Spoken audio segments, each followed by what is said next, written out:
Hello student, आज हम लोग एक बहुत ही इम्पॉर्टेंट टॉपिक का स्टडी करने वाले हैं जिसका नाम है वॉल्यूमेट्रिक एनालिसिस। वॉल्यूमेट्रिक एनालिसिस के अंदर एक टॉपिक आता है जिसको हम कहते हैं आपके पास में volume strength of H2O2। Basically ये जो आपके पास में टॉपिक है ना बच्चों, ये NCERT के अंदर हाइड्रोजन वाले चैप्टर के अंदर गिवन है। लेकिन हम लोग इस चैप्टर में हम लोग क्या करते हैं, इसको मोल कंसेप्ट वाले चैप्टर के अंदर इसको स्टडी करते हैं। खैर, हमें तो आज कौन सा टॉपिक पढ़ना है बोलो, वॉल्यूम स्ट्रेंथ ऑफ H2O2 के बारे में हमें स्टडी करना है। क्या होता है, किस प्रकार से आपके उसमें वॉल्यूम स्ट्रेंथ का आपके उसमें H2O2 का सिग्निफिकेंस है और कैसे इसके न्यूमेरिकल क्वेश्चन आते हैं, सारी बातें हम लोग करने वाले हैं। देखिएगा, चलिए स्टार्ट करते हैं हम लोग। तो यहाँ पर वॉल्यूम स्ट्रेंथ ऑफ H2O2 हमें पढ़ना है। तो सबसे पहले आप इसका नाम तो जानते होंगे, है ना, H2O2। इसको हम क्या कहते हैं बोलो, तो आप ये कहोगे सर इसको तो हम कहते हैं हाइड्रोजन पर ऑक्साइड इसका नाम है H2O2 का। चलिए भाई, बहुत बढ़िया। अब हम बात करते हैं कि वॉल्यूम स्ट्रेंथ का क्या सिग्निफिकेंस है। देखो भाई, वो ही सबसे ज़्यादा इंपॉर्टेंट रोल है यहाँ पर। तो हम बात करते हैं कि भाई H2O2 जो है ना, H2O2 लिक्विड, ये क्या होगा बोलो, H2O लिक्विड के अंदर ब्रेक होगा और आपके पास में हाफ O2 के अंदर गैस के अंदर क्या होगा बोलो, ब्रेक होगा। जो H2O2 का ना, इसका क्या है, सेल्फ डिसोसिएशन होने की टेंडेंसी है।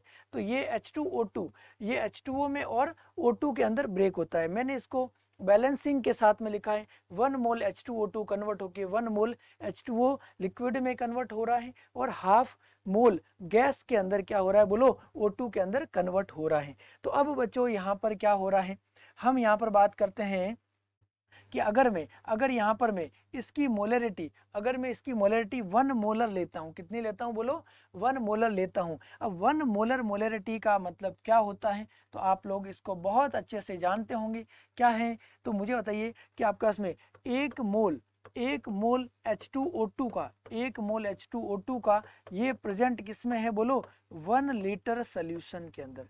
एक मोल, अगर मोलरिटी H2O2 की 1 है, इसका मतलब एक मोल H2O2 1 लीटर सोल्यूशन के अंदर प्रेजेंट है। बहुत बढ़िया। अगर एक मोल H2O2 है, इसका मतलब मुझे आप बताइए H2O का भी 1 मोल बनेगा, H2O का 1 मोल बनेगा और साथ ही साथ में इसका क्या बनेगा बोलो, इसका बनेगा 0.5 मोल।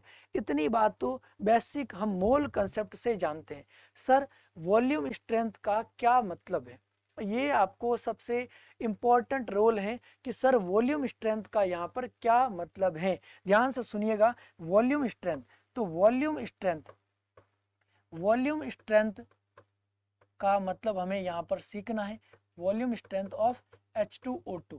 देखिए ध्यान से, तो वॉल्यूम स्ट्रेंथ का मतलब मैं आपको यहाँ पर बता रहा हूँ, ध्यान से सुनिएगा। तो यहाँ पर वॉल्यूम ऑफ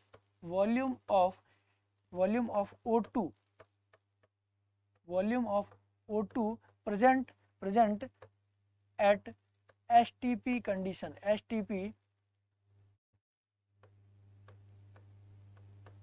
कंडीशन, क्या लिखा मैंने, वॉल्यूम स्ट्रेंथ ऑफ H2O2 का क्या मतलब है। तो आप ये कहोगे सर O2 का वॉल्यूम वो भी कहाँ पर बोलो, STP कंडीशन पर। STP कंडीशन पर जो भी O2 का वॉल्यूम आता है उसी को हम क्या कहते हैं, H2O2 का वॉल्यूम स्ट्रेंथ कहते हैं। सर आप मुझे बताइए, ये STP क्या लिखा आपने, STP क्या लिखा है यहाँ पर। तो STP का मतलब बच्चों आपने, है ना, सीखा होगा, नहीं सीखा तो मैं आपको बता रहा हूँ STP का क्या मतलब है। तो आप ये कहोगे सर STP, ध्यान से देखिएगा, STP इसका क्या मतलब है। तो आप ये कहोगे sir standard temperature and pressure.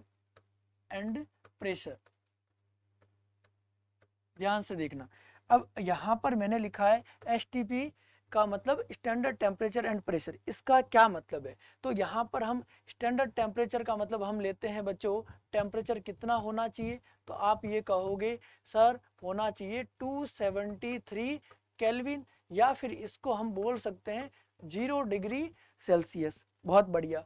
Sir pressure का क्या मतलब है यहाँ पर? तो आपके पास में प्रेशर का जो मतलब आएगा यहाँ पर कितना होना चाहिए, तो आप ये कहोगे सर 1 atm। कितना होना चाहिए बोलो? 1 atm, 1 एटमॉस्फेरिक प्रेशर। तो ध्यान से सुनिएगा, वॉल्यूम यहाँ पर एसटीपी कंडीशन पर, तो आप लिखोगे यहाँ पर at STP condition, at STP condition 1 mole, आप यहाँ पर कह सकते हैं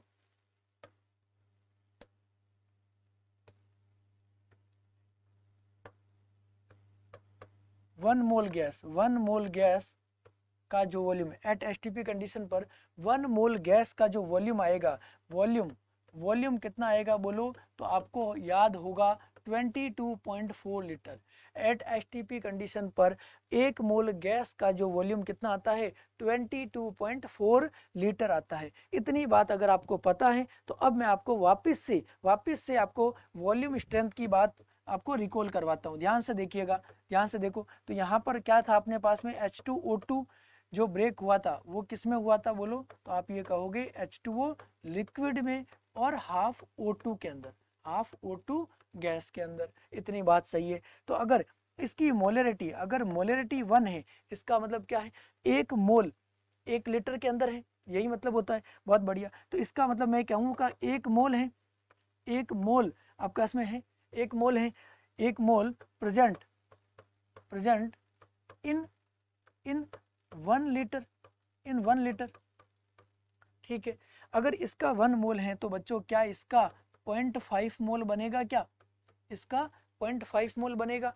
तो अभी मैंने आपको बोला कि वॉल्यूम स्ट्रेंथ का मतलब क्या है, तो आप ये कहोगे सर इसका एसटीपी कंडीशन पर जो वॉल्यूम होता है उसी को अपन क्या बोलते हैं?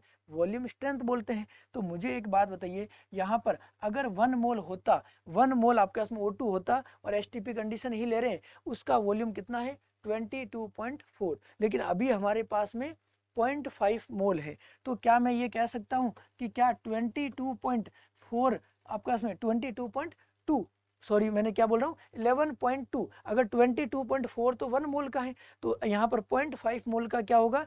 11.2 लीटर बनेगा। तो ये आपका इसमें क्या आ गई बच्चों? ये आपका इसमें आ गई इसकी वॉल्यूम स्ट्रेंथ। बात समझ में आ रही है? तो मैंने अभी आपको यही बोला कि आपका इसमें एसटीपी कंडीशन पर जो वॉल्यूम होगा उसी को अपन क्या बोलेंगे? आपका इसमें वॉल्यूम स्ट्रेंथ बोलेंगे। तो यहाँ पर अगर 1 मोल है, अगर मोलरिटी 1 है, इसका मतलब 1 मोल है, तो उसकी वॉल्यूम स्ट्रेंथ कितनी होगी? 11.2 होगी। मेरी बातों को ध्यान से सुनिएगा। यहाँ पर 1 लीटर है, अगर H2O2 का 1 लीटर है तो यहाँ पर इसका वॉल्यूम कितना आ रहा है? 11.2। ये बात मैं आपको आगे चल के फिर से रिकॉल कराऊंगा, अभी बस इतना आप सुन लीजिए। चलिए आगे बढ़ते हैं। तो अब मैं आगे क्या करता हूँ बोलो? अब यहाँ पर अपन बच्चों अगर हम इसकी मोलरिटी अब मैं चेंज करता हूँ, अगर मैं इसकी मोलरिटी बच्चों चेंज कर लेता हूँ, मोलरिटी अगर मैं चेंज करूँगा तो ये क्या होगा बोलो? H2O लिक्विड प्लस आपके पास में हाफ O2 गैस। अगर देखो, अगर मैं इसकी मोलरिटी अब की बार m लेता हूँ, कितनी है मोलरिटी को मैंने, है ना, पहले कितनी ली थी? 1 ली थी। अब मैं मोलरिटी को m कह रहा हूँ। m कहने का मतलब क्या है बच्चों? तो आप ये कहोगे m, कैपिटल M, इसको मैं थोड़ा सा सही से लिख लेता हूँ कैपिटल M को। तो capital M mole of solute, of solute मतलब कौन है बोलो? सल्यूट आपके पास में। तो आप ये कहोगे H2O2 present in 1 litre of solution, 1 litre of solution.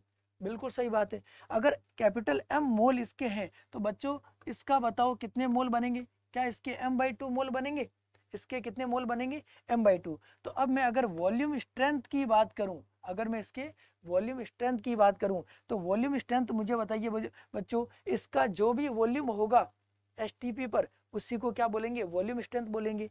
तो अब मुझे बताइए अगर इसका 1 मोल होता तो इसका वॉल्यूम कितना होता? 22.4 होता। लेकिन अब हमारे पास में मोल है कितने?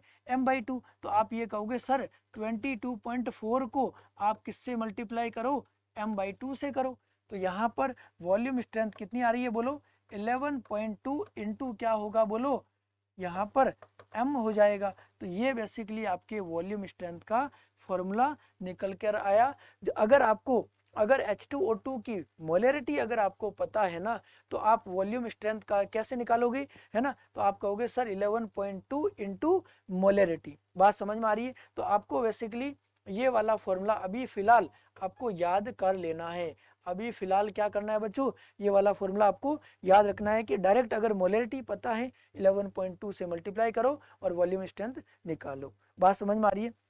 चलिए, अब इसका भी मैं आपको और अगर सिग्निफिकेंस बच्चों बताऊं ना, अगर इसका सिग्निफिकेंस बताऊं तो वो ज़्यादा महत्वपूर्ण है, वो ज़्यादा इंपॉर्टेंट है। देखिएगा ध्यान से, देखो अगर हम बात करें, देखो हाँ, तो अगर मैं बात कर रहा था कि भाई H2O2 था आपके पास में, लिक्विड था, और ये अगर कन्वर्ट हो रहा है H2O लिक्विड में, H2O लिक्विड में, प्लस आपके पास में क्या है बोलो, हाफ O2 गैस के अंदर। ध्यान से देखिएगा, अगर ये अगर आपके पास में 1 मोलर है बच्चों, 1 मोलर अगर इसकी मोलरिटी है, इसका मतलब क्या है बोलो, 1 आपके पास में N का मतलब क्या है, 1 मोल, 1 मोल है, और वो किस में है बोलो, इन 1 लीटर में, इन 1 लीटर में। इस केस में अभी अपन ने देखा कि इसका वॉल्यूम स्ट्रेंथ, इसका वॉल्यूम स्ट्रेंथ कितना आया बोलो, 11.2 लीटर। इसका मतलब क्या है, 1 लीटर, 1 लीटर H2O2 है, तो उसका वॉल्यूम कितना आ रहा है O2 का बोलो, 11.2 आ रहा है। बात समझ में आ रही? अगर इसका 1 लीटर है तो इसका कितना आ रहा है बोलो, 11.2 आ रहा है। ये वाली बात आपको ध्यान में रखनी है। अगर मैं आपको चेंज करके, अगर मैं इसको ऐसे समझे, अगर बच्चों इसको ऐसे समझे कि अगर मैं वॉल्यूम स्ट्रेंथ आपको 20 देता हूं, अगर मैं वॉल्यूम स्ट्रेंथ कितना देता हूं बोलो, 20 लीटर दिया। अब इसका मतलब भी आपको समझ में आना चाहिए, इसका मतलब क्या होगा बच्चों, तो आप ये कहोगे सर इसका अगर 1 लीटर है तो इसका कितना बनेगा बोलो, O2 का 20 लीटर बनेगा। बात समझ में आ रही है? अगर मैं आपको वॉल्यूम स्ट्रेंथ को चेंज करता हूं, अगर मैं 10 ml देता हूं आपको, इसका मतलब क्या होगा, इसका मतलब अगर इसका 1 ml है बच्चों, तो इसका कितना बनेगा बोलो, आप कहोगे सर 10 ml बनेगा। ये मैंने आपको अभी प्रूफ करके भी बताया। बोलो कैसे, अगर बोलो बोलो भाई, तो आप ये कहोगे सर इसका 1 लीटर लिया था, तब इसका कितना बना 11.2। क्यों? क्योंकि इसकी वॉल्यूम स्ट्रेंथ कितनी थी, 11.2 थी। अगर मैं इसकी वॉल्यूम स्ट्रेंथ को चेंज करके मैं कितना करूं, 20 लीटर कह दूं, इसका मतलब इसका 1 लीटर लोगे तो इसका 20 लीटर बनेगा। अगर मैं इसका वॉल्यूम स्ट्रेंथ में 10 ml कहूँ तो इसका 1 ml लोगे तो इसका कितना बनेगा, 10 ml बनेगा। तो ये बहुत ही इंपॉर्टेंट सिग्निफिकेंस है बच्चों इसका, किसका, वॉल्यूम स्ट्रेंथ ऑफ H2O2 का। बात समझ में आ रही है? या फिर मैं इसको और अगर आपको थोड़ा सा और सिग्निफिकेंस अगर मैं बताऊं आपको, है ना, ये सारी चीजें क्या है, पता है लेकिन इसको कोई अप्लाई नहीं करता है, पता सबको है लेकिन इसको कोई अप्लाई नहीं करता है, क्वेश्चन के फॉर्म में। आगे बढ़ते हैं, मैं आपको और अगर इसके बात करें, ध्यान से देखो, अगर मैं आपको और इसका थोड़ा सा सिग्निफिकेंस बताने की कोशिश करूं, तो H2O2 लिक्विड जो है वो किस में जा रहा था बोलो, H2O लिक्विड में, और साथ ही साथ में हाफ O2 गैस में। इनको बच्चों आप क्या करो, क्वेश्चन के अंदर यूज करो ना, तो आप इनको कभी नहीं भूलोगे। ध्यान से देखो, अब मैं अगर ऐसे बोलूं, अगर मैं ऐसे बोलूं बच्चों कि 34 ग्राम, बताइए मुझे इसका मोलर मास कितना है बोलो, H2O2 का 34 है। 34 आपके पास में ग्राम H2O2 का है, तो मुझे बताइए इसका, बताइए क्या 1 मोल है, अरे बोलो ना, क्या इसका मोल कितना है, 1 मोल है, 1 मोल है। और 1 मोल क्यों कह रहा हूँ, क्योंकि इसकी मैंने मोलरिटी कितनी मानी बोलो, 1 मान ली। मोलरिटी कितनी है, 1, और इसका मतलब ये है 1 mole present in 1 litre, 1 litre. ठीक है, तो अगर इसका 1 मोल है बच्चों, या फिर मैं अब की बार क्या कह रहा हूँ इसको, 1 मोल का मतलब क्या होता है बोलो, 1 मोल का मतलब बच्चों ये क्या 34 ग्राम है। तो 34 ग्राम है ना, 34 ग्राम से इसकी आपके पास में वॉल्यूम स्ट्रेंथ कितनी आती है बोलो, 11.2। बात समझ में आ रही है? अगर मैं आपको ऐसे बोल दूं कि बताइए मुझे, कि बताइए कि अगर आपके 20 आपके पास में वॉल्यूम स्ट्रेंथ कितनी है बोलो, 20 लीटर है, बोल दिया मैंने, 20 लीटर अगर वॉल्यूम स्ट्रेंथ है, तो बताइए H2O2 का कितना आपके पास में मास होगा। सही बात है ना? अगर तो अब सवाल उल्टा हो गया, आपको पता है कि 11.2 जो लीटर है ना, इस ये कब आ रही है, जब 34 इसका मास है। अब मुझे बताओ कि अगर हम बात करेंगे कि 22.20 आपके पास में 11.2 लीटर से आपके पास में वॉल्यूम स्ट्रेंथ से कितना आपके पास में H2O2 चाहिए, तो आप ये कहोगे सर 34 ग्राम H2O2 चाहिए हमें। बताइए 1 लीटर से कितना चाहिए होगा, तो आप ये कहोगे 34 अपॉन में 11.2। अब मैंने क्या पूछा, वॉल्यूम स्ट्रेंथ कितनी होनी चाहिए, बोलो 20 लीटर, तो 20 से कितना हो जाएगा, बोलो 20 लीटर से कितना होगा, तो आप ये कहोगे सर 34 अपॉन में 11.2 इंटू क्या होगा 20, तो इससे क्या आ जाएगा, ये ग्राम में आ जाएगा मास किसका, H2O2 का। तो बेसिकली बच्चों ये सारे के सारे क्या है, बोलो आपके सिग्निफिकेंस है ना। जनरली ये आपको है ना इस सोचना पड़ता है थोड़ा सा, और अगर सोचे तो सवाल क्या है, बोलो आपको क्या है, फॉर्मूला याद रखने की आवश्यकता नहीं पड़े। तो जैसे यहाँ पर देखो ये जनरली कोई नहीं सोचता, तो आपको ये भी सोचना है कि भाई 34 ग्राम है, उससे क्या मिल रहा है 11.2 लीटर आपको वॉल्यूम स्ट्रेंथ है। अगर मैंने 20 वॉल्यूम स्ट्रेंथ बोल दी तो इसका मास पूछेगा, तो बता सकते हैं अपन, है ना 11.2 से 34 चाहिए, तो आपने 1 से कितना चाहिए 34 अपॉन 11.2, और 20 पूछा है 20 का, तो 20 का क्या करोगे, बोलो 11 पॉइंट आपके पास में 34 अपॉन 11.2 इंटू क्या करोगे, इंटू 20। बात समझ में आ रही। तो ये मैंने आज की क्लास में बस बच्चों क्या किया है, आपको है ना सिग्निफिकेंस बताया, आपके पास में H2O2 क्या होता है, कैसे इसका आपके पास में यूज करते हैं। अगली क्लास में मैं आपको इससे रिलेटेड जो भी आपके पास में नीट में जेई में सवाल बनते हैं वो आपको मैं कराऊंगा, और आपको सारा का सारा ये कंसेप्ट आप यूज कर लोगे, है ना बच्चों। चलिए ओके बच्चों, थैंक यू।